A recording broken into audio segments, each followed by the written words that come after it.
Iran ও যুক্তরাষ্ট্রের মধ্যে সাম্প্রতিক যুদ্ধবিরতিকে ঘিরে বিশ্ব রাজনীতিতে নতুন করে আলোচনা শুরু হয়েছে। এই প্রেক্ষাপটে ইরানের মিত্র রাশিয়া ও চীন উভয়ই নিজেদের অবস্থান তুলে ধরেছে, যেখানে সামরিক পদক্ষেপের সমালোচনা করে কূটনৈতিক সমাধানের ওপর জোর দেওয়া হয়েছে।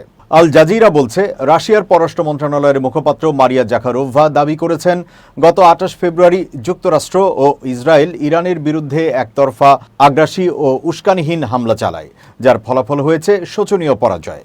স্পুটনিক রেডিওকে দেওয়া এক সাক্ষাৎকারে তিনি বলেন, শুরু থেকেই মস্কো এই আগ্রাসন বন্ধের আহ্বান জানিয়েছিল এবং স্পষ্ট করে বলেছিল যে এই সংকটের কোনো সামরিক সমাধান নেই।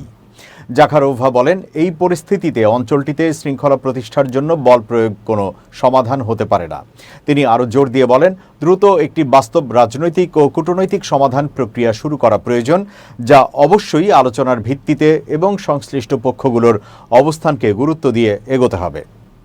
অন্যদিকে সিনহুয়ার প্রতিবেদনে বলা হয়েছে, চীনও যুদ্ধবিরতি ও সংলাপের পক্ষে অবস্থান নিয়েছে। চীনের পররাষ্ট্র মন্ত্রণালয়ের মুখপাত্র মাও নিং বলেছেন, একটি দায়িত্বশীল বৃহৎ দেশ হিসেবে চীন উপসাগরীয় অঞ্চল ও মধ্যপ্রাচ্য শান্তি ও স্থিতিশীলতা পুনঃপ্রতিষ্ঠায় গঠনমূলক ভূমিকা রাখতে থাকবে। তিনি বলেন, চীন সব পক্ষকে সংযত থাকার আহ্বান জানায় এবং উত্তেজনা প্রশমনে রাজনৈতিক সমাধান ও সংলাপের পথকেই সবচেয়ে কার্যকর বলে মনে করে। বিশ্লেষকদের মতে, রাশিয়া ও চীন উভয়ই এই সংঘাতে সামরিক পথের বিরোধিতা করে কূটনৈতিক প্রভাব বাড়াতে চাইছে। যুদ্ধবিরতিকে তারা ইতিবাচক পদক্ষেপ হিসেবে দেখলেও স্থায়ী সমাধানের জন্য অর্থবহ সংলাপ ও বহুপাক্ষিক উদ্যোগের প্রয়োজনীয়তার উপর জোর দিচ্ছে।